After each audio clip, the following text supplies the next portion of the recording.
I call on Claire Hockey to be followed by Maurice Golden. Around about 4 minutes, please, Ms Hockey. Thank you, Presiding Officer. I would like to thank Maurice Corrie for bringing forward this debate and giving members the opportunity to congratulate Erskine on the anniversary of its foundation and to commend the fantastic work that has been done over the past century.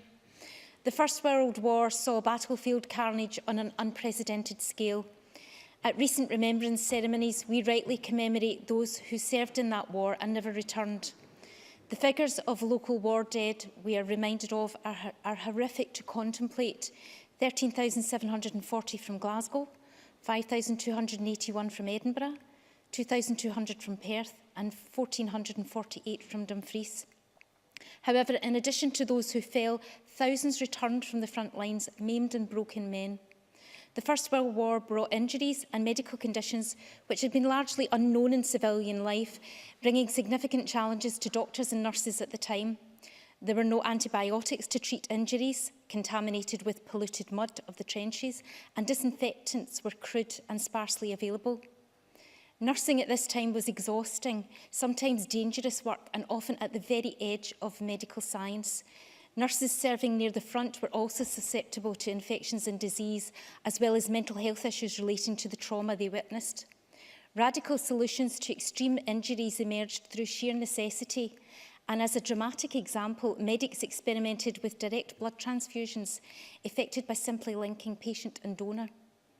As hospitals struggled to keep up with the demands of soldiers and sailors returning from war with terrible injuries, many with missing limbs, it became apparent that there was a need for a large modern war hospital in Scotland. And whilst the building was secured in 1916, as it was being transformed into a hospital, patients were admitted to Culzean Castle in Ayrshire.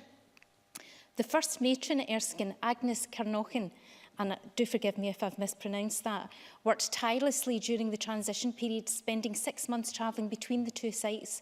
And during this time, she combined looking after patients, recruiting staff, advising the hospital committee on equipment and furniture, and liaising with the War Office.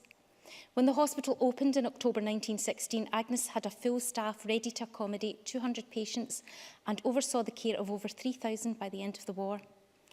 At that time, when the full contribution of nurses to the war effort often went unrecognised, she was awarded with the Royal Red Cross Second Class in recognition of her work and diligence. Erskine Hospital was set up specifically to treat those who suffered the loss of a limb, and quickly staff found that they had to innovate and seek creative solutions to the difficulties faced by servicemen. A limb manufacturing and fitting service was established at Erskine Hospital, who formed a unique partnership with Clyde Shipbuilders, harnessing some of their best craftsmen, and eventually some of the patients were trained in the manufacture of limbs themselves.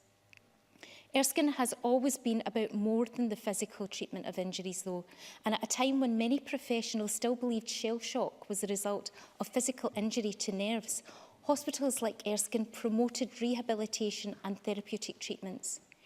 Teaching servicemen how to adapt to having an artificial limb and the trades and work they could undertake with one was as important as their provision of physical health care.